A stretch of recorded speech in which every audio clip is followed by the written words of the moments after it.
ملګرو افغان حکومت د قیصري نیولو ته لستونې بډ وهلې دی چې وی نه نیسي نه یې پرېږدي. د افغان حکومت امنیتي چارواکي د جنبش ګوند د ځینو غړو په واسطه جوزجان ته تللی دی چې قیصري پیدا کړي. اول دوستم ته ورغلی و خو هغه راشړلی دی، بیا یې د ګوند ویان ډېر په سختۍ پیدا کړی دی او هغه ورسره بیا ځینې موضوعات شریک کړي دي. ملګرو راځئ چې ویډیو وګورو چې جنبش ګوند ولې خبره پټه کړې ده او څه غواړي. آیا دوی غواړي چې په قیصري باندې معامله وکړي؟ درنو لیدونکو او مینوالو السلام علیکم، وخت مو په خیر. ویډیو تر اخره وګورئ ترڅو له ټوله داستانه خبر شئ. په داسې حال کې چې په بلخ ولایت کې امنیتي چارواکي ادعا کوي چې نظام الدین قیصري د ځینې کسانو په مرسته جوزجان ولایت ته تللی دی. د جنبش ملي ګوند ویان په مرکه کې وویل د نظام الدین قیصري د پټنځای په تړاو هیڅ معلومات نه لري. بشیر احمد تنیج وایي موږ د رسنیو له لارې خبر شو چې ښاغلی قیصري په جوزجان کې دی. موږ په رسمي توګه نشو تاییدولی او هیڅ داسې معلومات نه لرو چې ښاغلی قیصري په جوزجان کې دی، بلخ کې دی او که په کوم بل ولایت کې دی. یوازې دومره خبر یو چې له بریده روغ وتلی او ځینې دوستانو راته وویل چې ښاغلی قیصري ژوندی دی، خو دوی هم نه پوهیږي چې نوموړی له کومه ځایه خبرې کوي. ښاغلی تینیج وایي دوی تر اوسه له قومندان قیصري سره مخامخ خبرې نه دي کړې او یوازې د ګډو دوستانو له لارې د نښتې پر ورځ هڅه وکړه چې منځګړیتوب وکړي چې جګړه ختمه شي او سوله ییزې خبرې وشي، خو اړیکه یې پرې شوه او بیا نن ځینو دوستانو ورته وویل چې قیصري ژوندی دی او خبرې کوي. ښاغلی تینیج وایي دوی تر اوسه له قومندان قیصري سره مخامخ خبرې نه دي کړې. بل لور ته د بلخ پولیس وایي نظام الدین قیصري د یو تونل له لارې له خپله کوره تښتېدلی دی.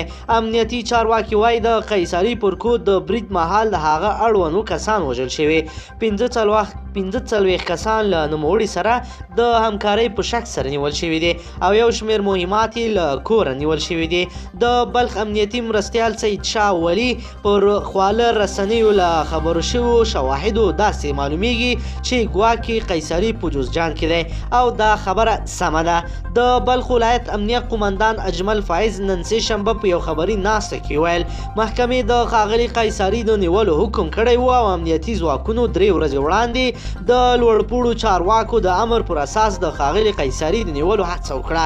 هغه وویل کله چې امنیتي ځواکونه مزار شریف ښار کې د ښاغلي قیصري استوګنځي ته ورسېدل د دوی د کاروان پر لومړی موټر د راکټ برید وشو. دوی وایي د نښتو پر مهال 15 پوځي موټرو ته برید لاندې راغلل. د ښاغلي فایز په وینا اوس د قیصري 45 کسان له افغان امنیتي ځواکونو سره بندیان دي او نور د جګړې پر مهال وژل شوي دي. ولسي جرګه غواړي چې د قومندان قیصري د نیولو لپاره ترسره شوي عملیات وڅېړي. د بلخ امنیه قومندان وایي د جګړې پر مهال هغه کورونه چې سوځېدلي له همدې ځایونو په افغان ځواکونو د راکټونو برید شوی دی. د امنیتي ځواکونو په خبره په دې نښته کې افغان پوځیان نه دي وژل شوي او یوازې څو تنه یې ټپیان دي. د یکشنبې تر ماخوستن ناوخته سیمه کې د افغان ځانګړو ځواکونو او د قومندان قیصري د پلویانو ترمنځ نښته روانه وه. وروستیو ساعتونو کې داسې راپورټونه ترلاسه شول چې افغان ځواکونه اوس د قیصري د کور یوې برخې ته ننوتلي دي او پلټي. د فاریاب د قیصار ولسوالۍ مخکینی امنیه قومندان نظام الدین قیصري او د هغه یو شمېر ساتونکي د تیر کال جولای په لومړیو کې د شاهین قل اردو پوځیانو لخوا ونیول شو او کابل ته ولېږدول شو. له ښاغلي قیصري سره 15 نور کسان هم نیول شوي وو چې هماغه میاشت کې ځینې خوشي شوي وو.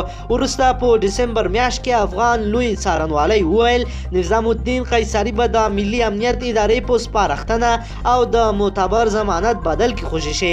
هیره دې نه وي چې د افغانستان ولسي جرګه هم د دوشنبې پر ورځ په خپله ناسته کې د قومندان قیصري پر ضد د شوي عملیاتو په اړه د پلټنو پرېکړه کړې ده.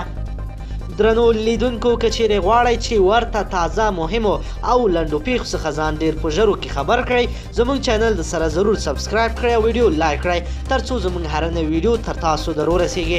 له توجه مو مننه.